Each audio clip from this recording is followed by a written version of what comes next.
It's time now for Edmund O'Brien and... Johnny Dollar. This is Mrs. Case, Mr. Dollar. Oh, yes, Mrs. Case. Thank you for calling back. Of course. Do I understand that my husband's insurance company sent you to talk to me? That's right, Mrs. Case. But who reported my husband's disappearance to them? They have to keep their eyes open, especially with a holder of a policy the size of your husband's. You aren't keeping things from me, are you? Nothing has happened that I don't know about. I'd have no reason to hold anything back, Mrs. Case. Please tell me the truth. He hasn't been found hurt or anything? No, he hasn't been found yet. But I'd like to talk to you to find out what I can do.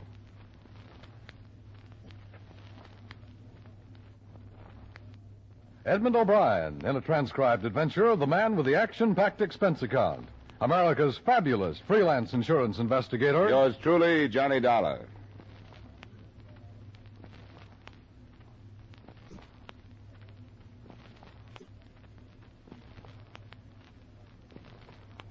Expense account submitted by Special Investigator Johnny Dollar to Home Office, Tri-State Insurance Group, Hartford, Connecticut. The following is an accounting of expenditures during my investigation of the Leland case matter. Expense account item 1, $24.80 transportation from Hartford to New York City. I phoned Mrs. Leland Case as soon as I got in, and when she returned the call, I made arrangements to meet her at her...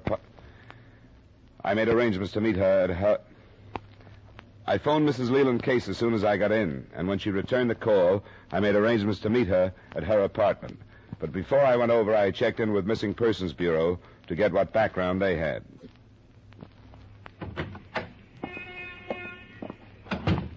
Mr. Dawson? That's right. I'm Sergeant Dilko. Sorry to keep you waiting, but I was busy on another file.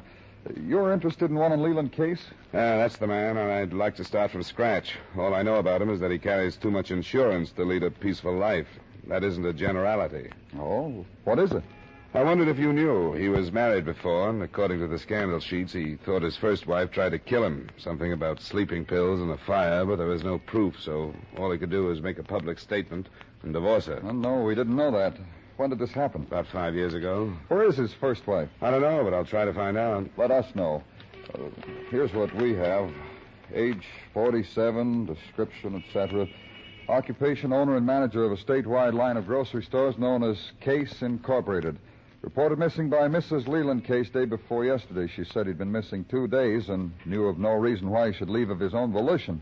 Knew of no enemies or any reason for suicide. I've got 50 more just like it. I suppose you have. Did he say he was going anyplace the last time Mrs. Case saw him? Not that she remembers. He kissed her goodbye at 10:30 in the morning and failed to pick her up at 7 that night to go to dinner at the home of Mr. and Mrs. Herbert Bennett. There isn't any luggage or missing clothes. Not unless he had some no one knew about at his office where he maintained a bachelor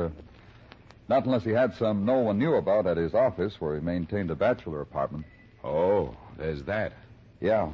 We haven't really gotten to work on him yet. We've got circulars and so on out on him, and in a day or so we'll be able to spare a man or two for personal work. This has been a busy year for us. I wonder how that works, how 1 year can be worse than another. I'm not sure. I think it's the general condition of the world myself. That is, for the ones who do just drop out of sight. You know, people will put up with a lot of boredom and unhappiness during normal times, but when there's uneasiness and unrest, their sense of values change. Their sense of moral responsibility. They say, why put up with this life along with everything else? Let's have a fling. More divorces this year and more marriages. Everybody running to take a big jump someplace, huh? The whole world. Yeah, I guess that's right. What about his current wife? What's she like? I think she's a girl that would take a long time to know. She's a lot younger. No more than 26 or 7. So the obvious reaction is to doubt her sincerity about a rich, older husband. She's darn good looking and thinks she could tell a lot of men anything and they'd believe her. It wouldn't interfere with your procedure if I talked to her? No, not at all. The more work I can get you to do, the better. Well, okay, Sergeant. Thanks for the help. I'll see what she has to say.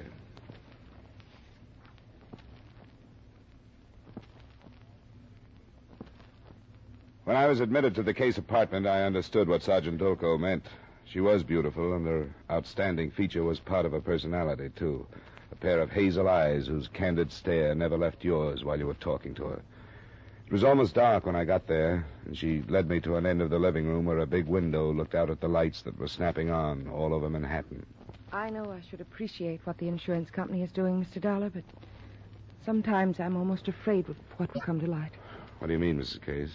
Leland's reasons for wanting to go away. I reported him missing on an impulse, and I wish I hadn't. Not for a while, at least. Then you aren't worried about him? I should have given him more time to explain it, to write or phone. Maybe there's a very logical explanation. But I'm mostly sorry because of the stories in the newspapers. I didn't read them. They make our life sound so sordid. Just because he's been married before and because he was called a playboy when he was younger. Ours has been a very normal and happy marriage. Not at all what they made it seem. You must have been worried about him when you went to the police. Yes, I was.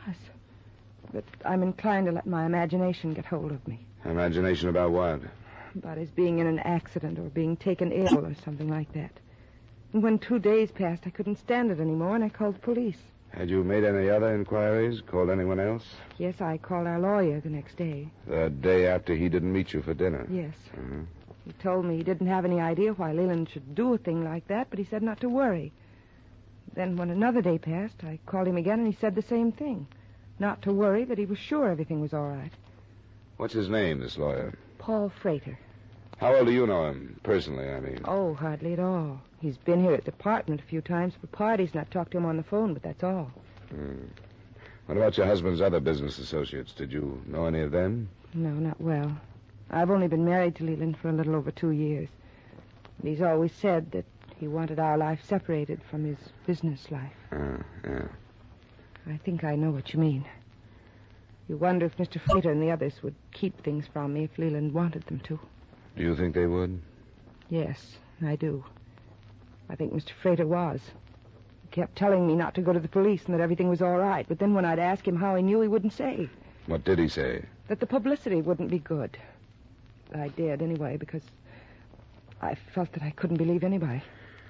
I have an idea you turned to the police in anger, Mrs. Case. I told you I was sorry that I did. You also told me that you were almost afraid of what might come to light. Was there trouble between you and your husband? Not that I know of.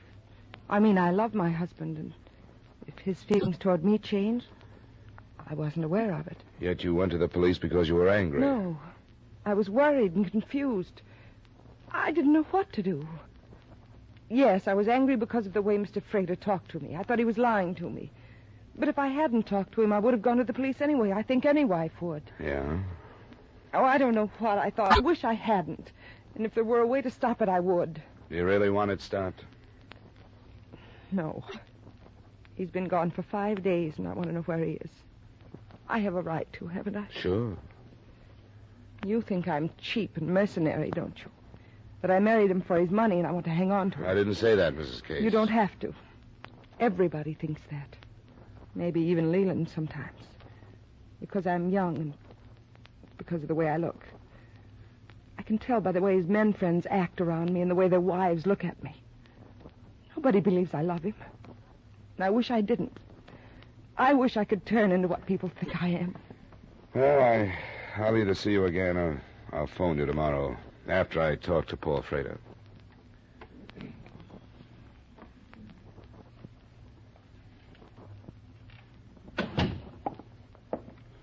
I'm sorry I had to keep you waiting. Oh, it's all right, Mr. Frater. I seem to have lost an hour this morning that I can't catch.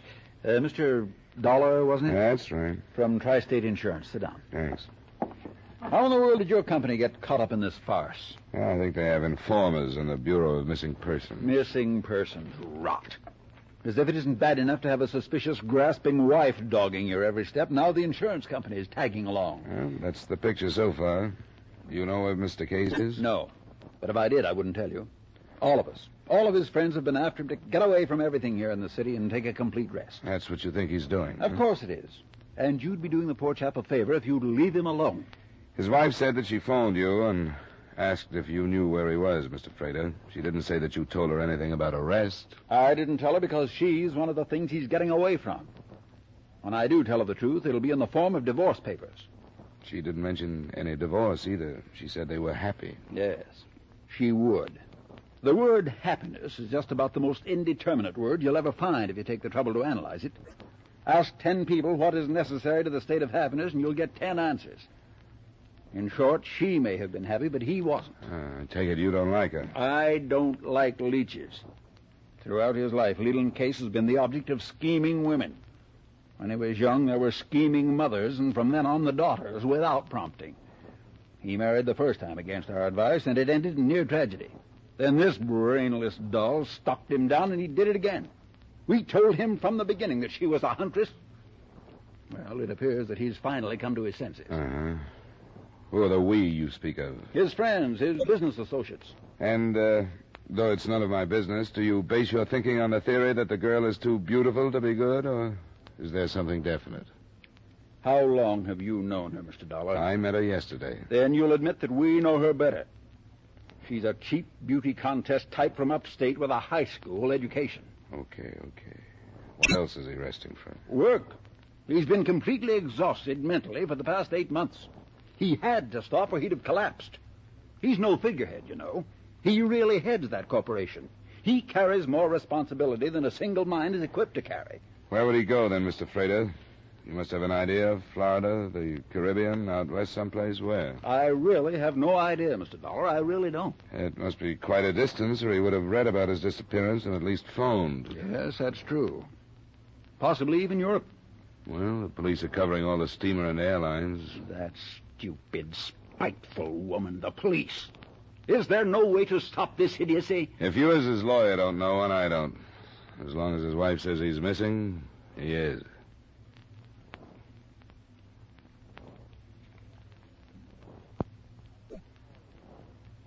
I talked with more of Leland Case's friends and advisors that day, and their statements were pretty much the same as Paul Frater's. I followed Case's last known movements from his office to his club, where he'd arrived at 5 p.m. for a steam bath. He'd been seen leaving there an hour or so later, and there the trail ended. The witness couldn't remember whether he'd been carrying anything like an overnight bag, and nobody knew how much money he'd had with him. It was hard to tell how much nationwide publicity the disappearance was getting, but in New York and the neighboring states, the papers carried the story in every edition. But that day and most of the next passed before anything developed. I was just leaving my hotel room for dinner when the phone rang. It was Mrs. Leland Case calling to say she had to see me in her apartment as soon as possible. I had to call you. I wasn't supposed to, but I didn't know what to do. Sit down. I wasn't supposed to talk to anybody, but I had to. I couldn't stand it. Sit down. Now, come on, sit down. Try to make sense. All right. What happened? A man phoned me. Leland's alive, but they're holding him. I've got to give him some money. Now, wait a minute. When did this call come in? Before I phoned you, about 5 minutes, I think. I don't know how long before. Slow down now. What did he say, exactly? He said... He told me Leland was alive and all right. He said he'd be safe if I turned $10,000 over to them. They'd let him go then. But if I talked to the police, he'd be killed. How did you answer him? Oh, I hardly remember. I went all to pieces. I just said, yes, I'd do anything. He wanted to know how fast I could get the money, and I said I didn't know. And then he said if it wasn't by noon tomorrow, to forget it. I can get it. There are some things in the safety deposit box. Wait a minute. And there's quite a bit in the checking account. Wait a minute. Did he tell you where you were going to hand over the money? No. Oh, he said someone would call me again. When? Tomorrow morning, 11:30, he said. All right, we have some time then. We'll try and figure out what we're going to do.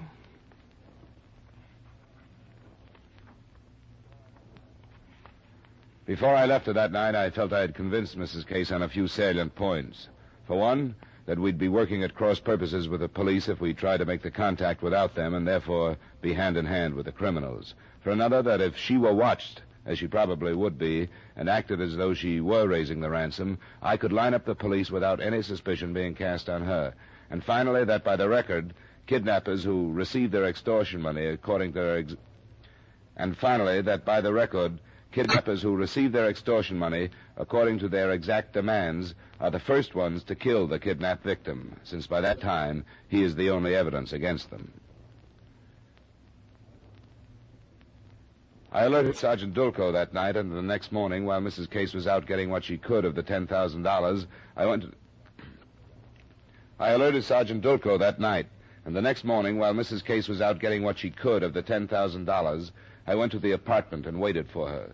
I was standing next to her at 11:30 when the phone rang.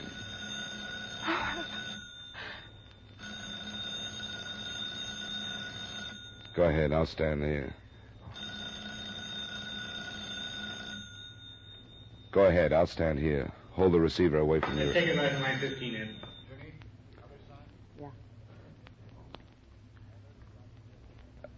I alerted Sergeant Dulco that night, and the next morning, while Mrs. Case was out getting what she could of the $10,000, I went to the apartment and waited for her. I was standing next to her at 11:30 when the phone rang.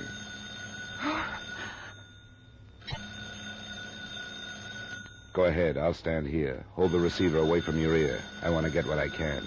All right. I'm so scared. Go ahead. Don't try to be anything else. Hello? It's 11:30.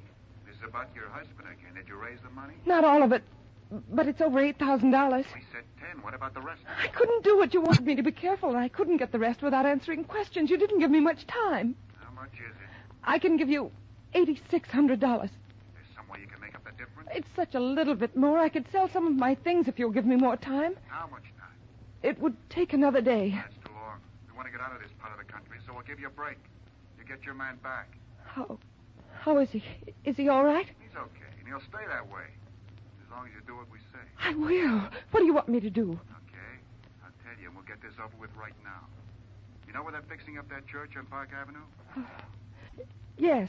Yes, I know what you mean. Well, there's a bus stop right there. You be there at 10 to 12 on a dot and have the money inside a newspaper that's folded up. You got that? Yes. It'll only be a few minutes, and somebody will meet you. We know you because we've been following you all morning. You got the paper rolled up like you're through reading it, see? Yes. And this person will come up and say, are you through with that paper, lady? I want to find out who won the game. Got that? Yes, I'll remember. And you just give him the paper and walk away. You got that? Yes. And my husband, when will you let him go? Just as soon as we get back to where he's at and count the money. All right. There's nothing else I can do. That's right. And there's one last thing. Your phone's going to start ringing right after you hang up. Let it ring. It's going to be me, so you won't call out. I want you in front of your building in 3 minutes, so you don't stop the phone. You'll be followed from then on. Now, let's get started so you get your man back, huh? Well, he hung up. Yeah, you too. Did you hear all he said? Yeah, enough of it. They threw us a curve. It's not usually as simple as this. I won't have time to call the police in. What's going to happen? I'll do what I can. Get started now. You've only got a few minutes. I'll leave the building by the other entrance and go up Lexington. Come on. You'll be there. I'll try to be by the time you get there. Here's a newspaper. If you can stall a little, do it, but don't be late. When you get there, don't look for me. I won't. It's stupid pulling a wide-open daylight contact like this. So stupid it's smart.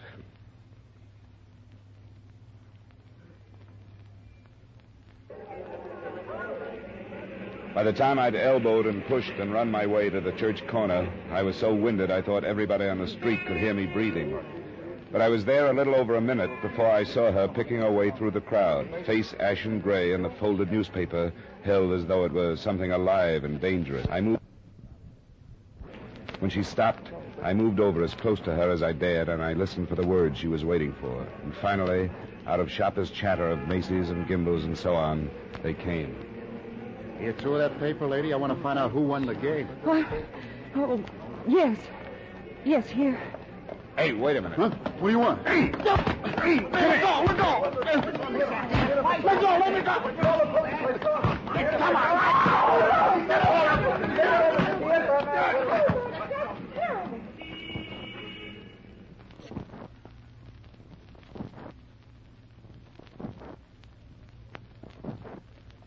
Come Haven't talked to him yet, but I've got 2 cars out checking the address he gave the booking sergeant. What name did he give? Lamson, Eugene L. We haven't checked that out either. There must be at least 2 more to do all the tailing and covering he talked about on the phone. Well, what's the call from the radio cars? Oh, here. He's in here. Well, you don't look like you're going to enjoy a steak for a while, do you? I can wait. For a long time on a federal rap? You think so, but I ain't worried. Where is Leland Case? I got news for you. I don't know where he is. Is he alive? I don't know that either. I read about him in the paper and figured I could nick the wife before they found him. Sure. You don't like that? That's all you got of me, and that's all you're going to get. I wouldn't count on that. Use your head, Lamson. You know how high kidnapping comes. I've known people to get a break if they cooperate. I don't know nothing about a kidnapping. I'm telling you straight. You mean he's dead? I mean what I said. I don't know nothing about it. Who was in it with you? Nobody was in nothing with me. I did it alone. And you know where he is? I don't know where he is. I tell you, I read about it and figured I'd try to cash in. I ain't fool enough to kidnap nobody. I don't know what you're trying to pull, Lamson. It's a little late to play stupid. You told the arresting officer that all you did was ask a lady if she was through with her paper. Why didn't you stick with that story? I knew I couldn't make it whole. Then let's have the rest of it. Who contacted Mrs. Case yesterday? I did. Who followed her this morning? I did. I read about her husband and cut her picture out of the paper, went over by her place and stuck around till I saw her. And yesterday I called her on the phone and told her she could get her man back. Where is he, Lamson? I don't know. I just told her that to see if it would work. Almost did. Drop it, Lamson. You phoned her this morning at 11:30. I was there. Sure I did. Who followed her from her apartment building to that Park Avenue corner? I tell you, I did all of that. But I don't know nothing about no kidnapping. Who stood by the telephone connected to the cases to keep it busy? Nobody did. I phoned her from just on a block this morning, from a booth. And when I told her I was going to call back and for her to leave it ring, I just left the receiver hanging and went out to follow her. You know, a lot of you guys have got the idea that if you take a story like this and stick with it and swear to it and repeat it, that there isn't anything anybody can do to break it down. Yeah. You can't break this one down because there ain't no other. I don't know nothing about this guy but what I read in the paper. We'll just let you soak for a while, Lamson. The FBI is on their way over. I understand they're pretty good with stubborn guys like you. I'm telling you, I don't care who comes. That's a straight story, and nobody can make me say nothing else. It was just an idea I had. I got it after I read about it in the paper that this guy... That's enough, Lamson. We'll get back to you. You work on your story while you wait for it. I don't have to work on it. It's true. You had enough, Dollar? Too much, sir. It may sound crazy. Maybe I am, but it's the truth. I just figured it might work, and it almost did. I had the money right in my hand.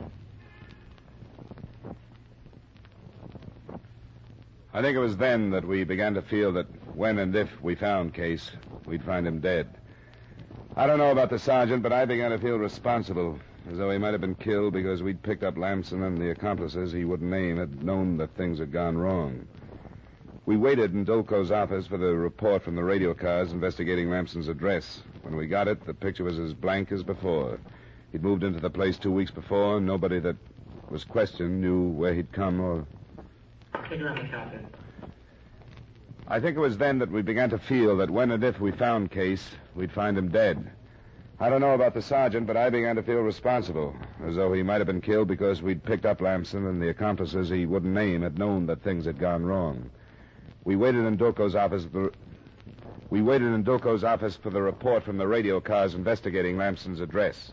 When we got it, the picture was as blank as before. He'd moved into the place 2 weeks before, and nobody that was questioned knew where he'd come from or anything about him. In the meantime, the experts had gone to work on him, and by 10 that night when I left for my hotel, he still hadn't changed his story. That's the way the day ended.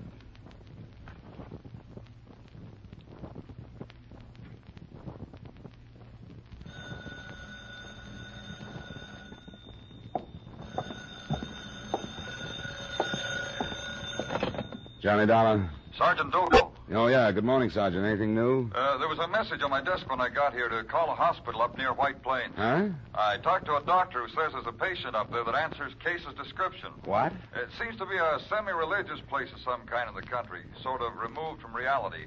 This man was brought there by somebody who found him wandering on the road with his clothes torn off and in pretty bad shape from beating. He gave his name as White. Huh. I don't get it. You going to follow it up? Yeah, I'm asking permission of the local authorities to come up, and I wondered if you'd like to go with me. What about Lamson? He's asleep. So's everybody that questioned him. They worked all night without getting him to change a word. All right, Sergeant. Let's go to White Plains, then. You want me to cab over, or will you pick me up?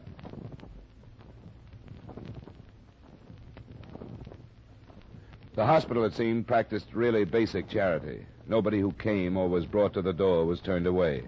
According to the doctor, the patient called White was recovering nicely from his physical symptoms, but his mental condition was such that he refused to talk to anyone, refused to do anything but lie in his bed and stare at the ceiling. We'd come armed with photographs of Leland Case, so we knew that's who he was the moment we walked into his room. Oh, hello, Mr. Case. I wish you'd have let people know where you were. You've caused everybody a lot of worry. What name did you call me? Case. Leland Case, isn't that your name? I don't know. I don't know who I am. I think we do, Mr. Case. Leland Case. That's not a very nice name. Why did you come here? We've been looking for you. You've been missing for over a week. My name is Dolko, and this is Mr. Dollar. Glad we found you, Mr. Case. Leland Case. That name doesn't mean anything to me. We have some photographs here. See if you recognize that. Mm-hmm. They're of me. They're of someone who looks very much like me. I have no memory of anything before I was on a train that I left in the city near here. White Plains? Oh, yes. I called myself Mr. White because I remembered that. You don't remember getting on the train? No, I remember getting off late at night and wondering why I had come and where I should go. I remember walking down some railroad tracks because it seemed so good to be in the country at night. And then these men attacked me. And I believe they took everything I had, if I had anything. And someone brought me here. Who is Leland Case? You're a pretty successful man in the state of New York. You have money and a big, thriving business. You have a wife. A wife? Yes, the girl in one of the pictures. This one. This girl is my wife? Yes, and you also had a doctor who told you that if you didn't stop working so hard, you'd have a mental breakdown. Well, this is awfully confusing to hear you tell me that this stranger, that I am this Leland Case, this is no joke, is it? Are you sure that's who I am? Yeah, we're sure. As soon as you feel strong enough to go back to New York with us, you can talk to people who know you. Your wife, for one. My wife? Does the name Paul Frater mean anything to you? He's a lawyer. Paul Frater. No, it doesn't mean anything to me.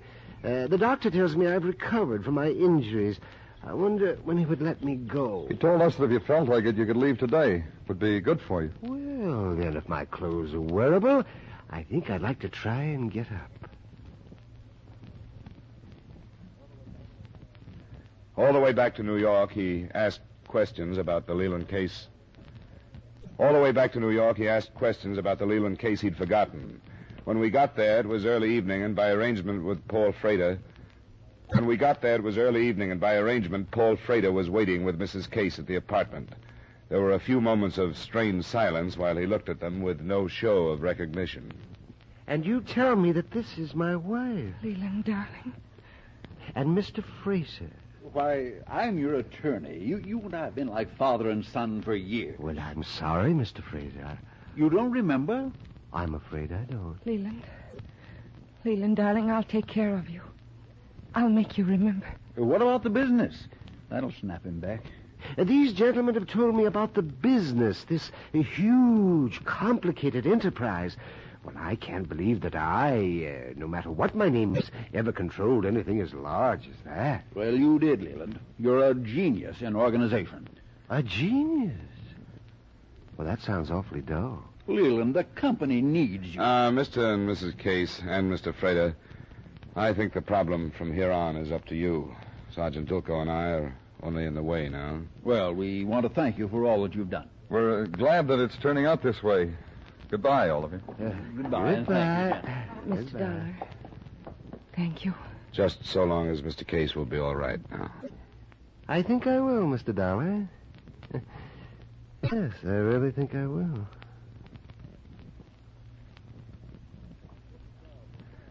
I couldn't tell because the light wasn't too good, but I'm almost sure that Leland Case winked at me. If he did, it means that his memory is no longer lost, but just stashed away for the day he wants it. And I have an idea that it won't be the company that's there when it decides to find it. But as I say, the light was bad, and I'm not sure. Expense account item 2, same as item 1. Item 3, miscellaneous, $446.53. Expense account total, $496.13. Yours truly, Johnny Dollar. This is Dan Cubberly inviting you to join us next week at this time when Edmund O'Brien returns as... Yours truly, Johnny Dollar.